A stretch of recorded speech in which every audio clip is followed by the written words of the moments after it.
사도신경 하심으로 오늘의 예배를 시작하도록 하겠습니다. 같이 사도신경 할게요. 나는 전능하신 아버지 하나님 천지의 창조주를 믿습니다. 나는 그의 유일하신 아들 우리 주 예수 그리스도를 믿습니다. 그는 성령으로 잉태되어 동정녀 마리아에게서 나시고 본디오 빌라도에게 고난을 받아 십자가에 못 박혀 죽으시고 장사된 지 사흘 만에 죽은 자 가운데서 다시 살아나셨으며 하늘에 오르시어 전능하신 아버지 하나님 우편에 앉아 계시다가 거기로부터 살아있는 자와 죽은 자를 편하러 오십니다. 나는 성령을 믿으며 거룩한 공교회와 성도의 규제와 죄를 용서받는 것과 몸의 부활과 영생을 믿습니다. 아멘. 이 시간 예배를 위해서 최지은 선생님 나와서 기도해 주시겠습니다.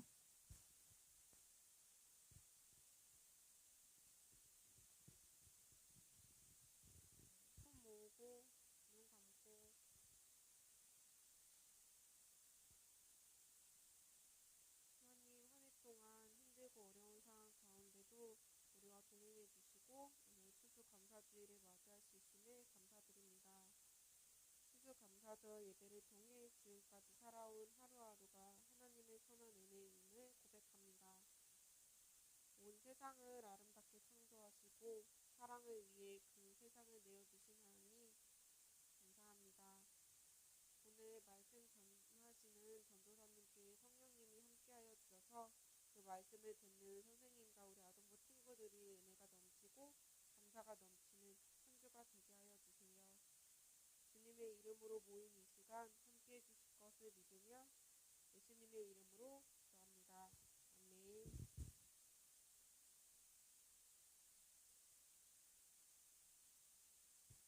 오늘의 말씀은 빌립보서 4장 19절의 말씀입니다.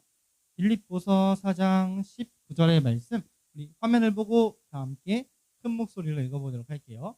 시작! 나의 하나님이 그리스도 예수 안에서 영광 가운데 그 풍성한 대로 너희 모든 쓸 것을 채우시리라. 아멘. 여러분 친구들 오늘도 함께 인사하고 먼저 말씀 나눠보도록 할 텐데요. 다들 준비됐나요? 네, 우리 같이 손 준비하고 인사해 볼게요.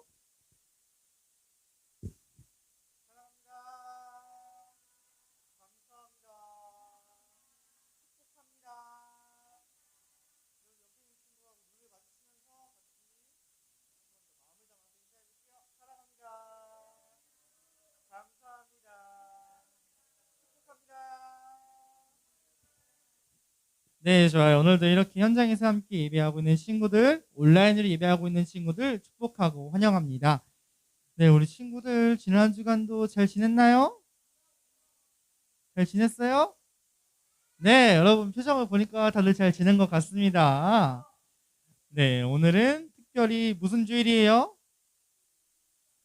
그렇죠. 추수감사 주일이에요. 그래서 우리 아동부 친구들 방금 위에서 오픈 찬양대로 같이 찬양도 하고 감사를 표현하는 시간을 가졌는데요. 추수감사 주일은 우리가 1년 동안 함께 하셨던 하나님의 은혜를 다시 한번 기억해보고 감사해보는 절기예요. 우리 친구들 오늘 예배 가운데에도 더욱더 큰 감사로 예배드릴 수 있었으면 좋겠어요. 네, 그럼 우리 이제 오늘의 말씀 제목 읽고 함께 말씀을 나눠볼 텐데요. 우리 화면을 보고 큰 목소리로 같이 읽어볼게요. 시작! 풍성하게 채우시는 하나님. 한 번 더 읽어보겠습니다. 시작! 풍성하게 채우시는 하나님. 네, 우리가 오늘은 이 말씀 제목으로 말씀을 나눠볼게요. 여러분, 콩 심은 데 콩 나고 팥 심은 데 팥 난다 라는 속담 알고 있죠? 들어봤죠? 아무도 안 들어봤나요? 들어봤죠? 네. 이 속담의 뜻은 이제 콩을 심은 곳에 콩이 자라고 팥을 심은 곳에 팥이 자라나는 게 당연한 것처럼 원인에 따라서 그의 결과가 따라온다는 것을 의미하는 속담이에요. 예수님께서도 비유를 들어서 우리가 밭이라고 말씀하신 적이 있는데요. 우리 마음의 밭도 어떤 씨앗을 심느냐에 따라 각각 다른 열매를 맺게 되는 거예요.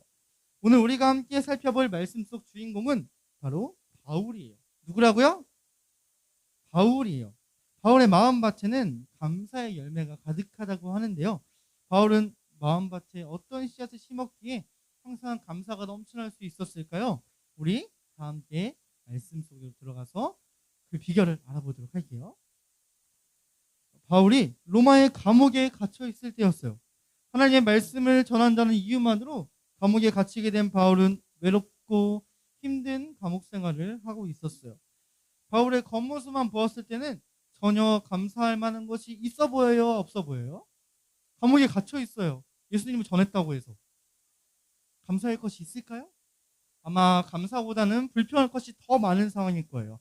하지만 겉으로 보이는 것과 달리 바울의 마음은 기쁨과 감사로 가득했어요. 바울은 오히려 자신을 걱정하는 많은 사람에게 자신의 소식을 편지로 전해주기 시작했어요.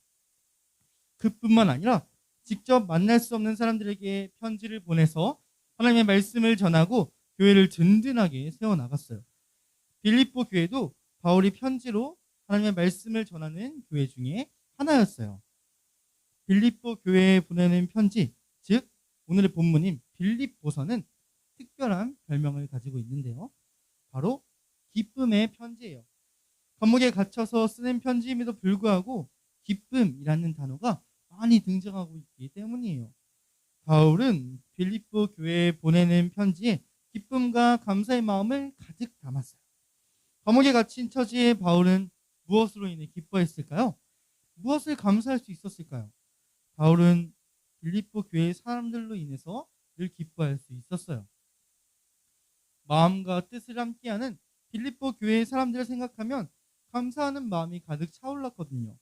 그렇다면 빌립보는 바울에게 어떤 곳이었을까요? 바울이 두 번째 전도 여행을 할 때였어요. 아시아를 지나 빌립보에 도착했을 때 바울은 감옥에 갇혔지만 그곳에서 만난 간수와 그의 가족에게 예수님을 전하게 되었어요. 또한 빌립보에서 만난 자색옥감 장수인 루디아는 예수님을 믿고 바울에게 자신의 집을 내어주어 그곳에서 전도할 수 있도록 도와주었어요. 이렇게 빌립보 지역에는 바울이 전하는 말씀을 듣고 예수님을 믿기 시작한 사람이 점점 많아지기 시작했어요. 예수님을 믿는 사람들이 하나둘씩 모여서 빌립보 교회가 세워졌고 유럽 최초의 교회가 되었어요. 이처럼 바울에게 복음을 전해 듣고 예수님을 믿기 시작한 빌립보 교회 사람들이 이제는 바울의 전도를 돕는 든든한 지원자가 되었어요. 누군가 나와 같은 마음, 같은 뜻을 품고 응원해 준다는 것은 그 자체로 굉장히 큰 힘이 돼요. 빌립보 교회 사람들은 감옥에 갇힌 바울을 끝까지 응원해주고 복음을 전할 수 있도록 도와주었어요. 바울은 빌립보 교회 사람들과 만날 수 있도록 인도해 주신 하나님께 감사할 수 있었어요. 복음을 전하는 전도 여행에는 정말 많은 것들이 필요한데요. 전도 여행을 떠나는 바울에게도 마찬가지로 먹을 것, 입을 것, 그리고 이동할 때 쓸 돈이 필요했어요. 그래서 바울은 전도 여행에 필요한 돈을 마련하기 위해 텐트를 만드는 일을 했어요. 하지만 감옥에 갇히게 되자 바울은 더 이상 해오던 일을 할 수 없게 되었어요. 그렇게 힘들게 살아가는 바울의 상황을 알게 된 빌립보 교회 사람들은 마음을 모아서 바울에게 필요한 것을 보내주기로 결정했어요. 그리고 그렇게 모인 많은 헌금과 물건들을 바울에게 전할 사람을 뽑았는데요. 바로 그 사람은 에바브로디도라는 사람이었어요. 에바브로디도는 먼 길을 떠나 로마의 감옥까지 바울을 찾아갔어요.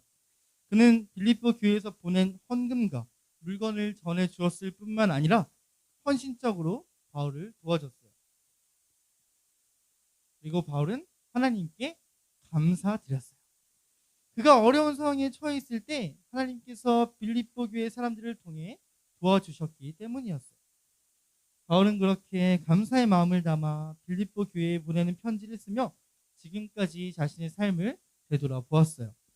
가난해서 배가 고플 때도 있었고 배부르고 풍족한 삶을 살 때도 있었어요. 바울은 곧 자신의 삶 속에서 정말 중요한 한 가지를 깨닫게 되었어요. 그것은 바로 예수님으로 인해 자신 안에 언제나 큰 기쁨이 있었다는 사실이었어요. 그래서 바울은 어떠한 처지에서도 스스로 만족할 수 있었어요. 이것을 어려운 말로 방법이라고 하는데요. 또 어떤 상황에 처할지라도 적응할 수 있는 방법을 배웠어요. 바울에게는 능력을 주시는 하나님 안에서 모든 것을 할 수 있다는 굳은 믿음이 있었기 때문이었어요. 그렇기 때문에 바울은 또 기뻐할 수 있었어요. 하나님께서는 예수님을 마음에 품고 복음을 열심히 전하는 그 바울의 모습을 보고 모든 것을 감당할 수 있는 능력을 주셨고 필요한 것들을 그때마다 풍성하게 채워주셨어요. 바울은 자신의 삶 속에서 깨달은 놀라운 하나님의 뜻을 빌립보 교회 사람들에게도 전해주었어요. 바울을 걱정하는 빌립보 교회 사람들에게 오히려 예수님 안에서 기뻐할 것을 권면하고 하나님께서 빌립보 교회에 필요한 것을 아시고 그 필요를 채워주실 것을 전했어요. 여러분, 우리는 감옥에 갇힌 상황 속에서도 기쁨과 감사로 복음을 전한 바울의 모습을 살펴보았어요. 바울이 눈에 보이는 상황에 마음을 뺏기지 않고 감사하며 살아갈 수 있었던 비결은 무엇일까요? 그것은 바로 예수님을 마음에 품고 사는 것이에요. 그 때문에 바울은 어떠한 상황에서도 기뻐할 수 있었고 감사할 수 있었어요. 가난할 때에도 부유할 때에도 힘들 때에도 기쁠 때에도 언제나 만족하고 감사하는 것을 아까 이야기했듯이 자족이라고 하는데요. 부족할 때는 하나님께서 우리에게 필요한 것을 채워주실 것을 믿고 감사하고 또 우리에게 풍족할 때는 풍족하게 채워주신 하나님의 은혜에 감사할 수 있어야 하는 거예요. 바울은 자신의 마음밭에 예수님이라는 씨앗을 심었어요. 그리고 그 결과 풍성한 감사의 열매를 맺을 수 있었어요. 콩 심은 데 콩 나고 팥 심은 데 팥 나듯이 마음속에 예수님을 품는 마음을 심은 바울은 감사와 기쁨의 열매를 맺게 된 거예요. 오늘은 무슨 주일이라고 했죠? 그렇죠. 추수감사주일이에요. 1년 동안 땅에 씨앗을 심고 수고하여 맺은 열매를 하나님께 드리며 감사하는 날이에요. 또한 우리를 지키시고 돌보아 주신 하나님께 감사하는 시간이기도 해요. 지난날을 돌아보면 하나님께서 우리에게 필요한 것을 아시고 늘 풍성하게 채워주셨어요. 하지만 때때로 우리는 마음속에 우리 욕심이 가득해서 하나님께서 채워주셨음에도 부족하다고 느낄 때가 너무나 많아요. 그래서 우리는 하나님께 더 큰 것을 바라거나 또 우리에게 주어진 것에 대해서 불평하기도 해요. 하지만 우리에게 가장 중요한 것은요, 아까 이야기했듯 예수님을 마음에 품고 사는 것이에요. 가장 중요한 게 뭐라고요? 그렇죠. 예수님을 마음에 품고 사는 것이에요. 우리 마음의 중심에 예수님이 있다면 우리는 어떠한 상황 속에서도 하나님께 감사할 수 있어요. 우리에게 필요한 것을 아시고 채워주실 하나님을 믿으며 기뻐하고 감사할 수 있는 거예요. 추수감사주일, 하나님께 특별하게 더 많이 감사하는 이 날에 예수님을 품은 여러분의 마음에 풍성한 감사의 열매가 항상 넘쳐나게 맺히기를 소망합니다. 네, 우리 오늘의 말씀 기도로 마칠게요. 다 같이 손 모으고 눈 감고 기도합니다. 사랑의 하나님, 오늘 특별히 추수감사주일을 맞이하여 우리가 오늘의 본문 속 바울의 모습을 통해 우리 마음에 어떤 씨앗을 심고 살아가야 하나님께 감사할 수 있는지에 대해 배웠습니다. 하나님, 우리 사랑하는 아동부 친구들이 언제나 마음속에 예수님을 품고 살아갈 수 있도록 함께하여 주시고 정말 어렵고 힘든 상황 속에서도 항상 기쁨과 감사로 하나님께 고백할 수 있는 우리 사랑하는 아동부 친구들 될 수 있도록 도와주세요. 사랑합니다. 감사합니다. 예수님의 이름으로 기도합니다. 아멘.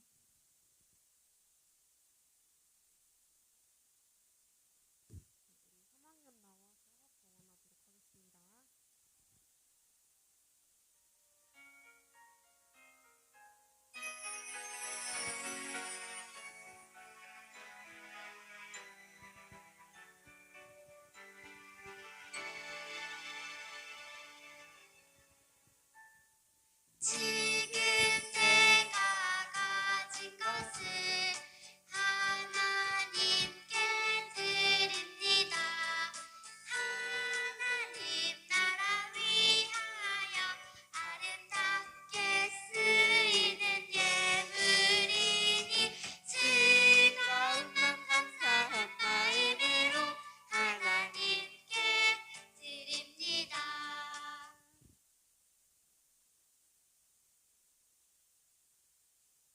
네, 우리 이 시간에는 드려진 예물 위해 다 같이 기도할게요. 손 모으고 눈 감고 기도합니다. 사랑의 하나님, 오늘도 우리가 하나님 앞에 우리 작은 것이지만 귀한 예물로 올려드렸습니다. 우리가 드린 예물 우리 마음 또한 함께 드렸음을 고백하오니 하나님 이 시간 우리의 마음을 받아주세요. 하나님 또한 우리가 드린 예물이 정말 하나님의 내 필요한 곳에 귀하게 잘 사용될 수 있도록 함께 해주세요. 하나님, 특별히 오늘 추수감사 주일로 맞이하였습니다. 우리 사랑하는 아동부 친구들, 지난 한 해 동안 함께 하셨던 하나님의 은혜를 다시 한번 기억할 수 있는 시간이 되어지게 함께 해주시고, 정말 오늘 감사를 고백하고 내일도 감사하고 삶의 모든 순간에 감사할 수 있는 우리 사랑하는 아동부 친구 될 수 있도록 그 마음속에 항상 예수님을 품고 살아갈 수 있도록 함께 해주세요. 사랑합니다. 감사합니다. 예수님의 이름으로 기도합니다. 아멘. 자리로 돌아가 주시고요. 네, 우리 친구들 오늘의 말씀도 집중해서 잘 들어봤나요? 네, 우리 오늘의 말씀 기억하면서 이렇게 인사해 볼게요. 마음속에 예수님을 품고 살아가요. 네, 항상 마음속에 예수님을 품고 기쁨과 감사의 열매를 맺으며 살아가는 우리 아동부 친구들 되기를 바랍니다. 네, 우리 아동부 소식 전해드리도록 하겠습니다. 오늘도 아동부 예배를 드리는 현장에서 함께하는 친구들, 온라인으로 예배하는 친구들 축복하고 환영합니다. 네, 여러분 언제나 이렇게 여러분의 자리에서 기쁨과 감사로 하나님께 예배하는 아동부 친구들 되었으면 좋겠어요. 온라인으로 예배하고 있는 친구들 썸네일 인사 찍어서 보내주시면 간식 쿠폰 보내드립니다. 예배 후에 바로 찍어서 보내주시고요. 오늘은 시간 관계상 기억하기 말씀 퀴즈를 생략하도록 하겠습니다. 오늘 예배 후에 세례자 대상으로 또 세례 교육이 있습니다. 우리 친구들 공부 많이 했어요? 저번 주에 공부해라니까 너무 좋아하던데? 너무 행복해 하던데? 네, 오늘 또 전사님과 즐겁고 신나는 세례 교육 함께 하도록 할 테니까요. 오늘도 식사 후에 교육합니다. 네, 우리 친구들 조금 빠르게 식사해 주시기 바라고요. 아동부 유튜브 채널 통해서도 온라인 실시간으로 예배를 드릴 수 있습니다. 현장에 나올 수 없는 친구들 언제든 나와서 함께 예배했으면 좋겠고요. 그리고 세례 교육 관련해서 한 가지 더 광고 드릴게요. 오늘 교육하고 우리 다음 주 토요일 몇 시에 교회에서 세례 문답하기로 했는지 기억하나요? 오후 2시. 몇 시? 다음 주 토요일 오후 2시에 담임 목사님과 함께 세례 문답을 하는 시간을 가집니다. 여러분들 꼭 잊지 마시고 기억해서 오후 2시까지 늦지 않게 다음 주 토요일에 교회에서 만나기로 해요. 아동부는 방역지침을 잘 지키며 예배를 드리고 있습니다. 우리 거리두기, 손소독, 마스크 잘 쓰고 예배 드리고 있으니까요. 현장에 나올 수 있는 친구들 언제든 나와서 함께 예배했으면 좋겠습니다. 네, 우리 이제 축복 찬양하고 주기도문으로 예배 마치도록 할게요.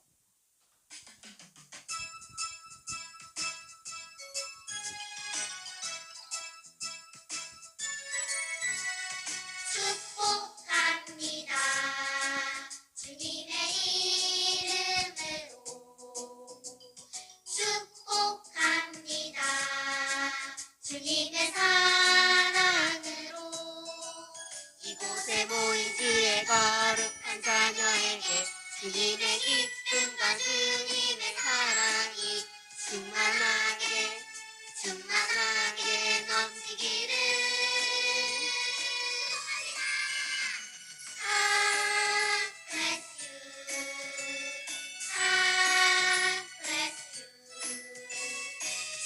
축복합니다.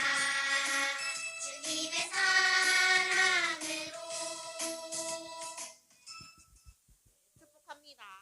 네, 우리 손 모으고 눈 감고 주기도문으로 예배 마치도록 하겠습니다. 하늘에 계신 우리 아버지의 이름을 거룩하게 하시며 아버지의 나라가 오게 하시며 아버지의 뜻이 하늘에서와 같이 땅에서도 이루어지게 하소서. 오늘 우리에게 일용할 양식을 주시고 우리가 우리에게 잘못한 사람을 용서하여 준 것 같이 우리의 죄를 용서해 주시고 우리를 시험에 빠지지 않게 하시고 악에서 구하옵소서. 나라와 권능과 영광이 영원히 아버지의 것입니다. 아멘. 네, 우리 아동 친구들 다음 시간에 만나요. 안녕.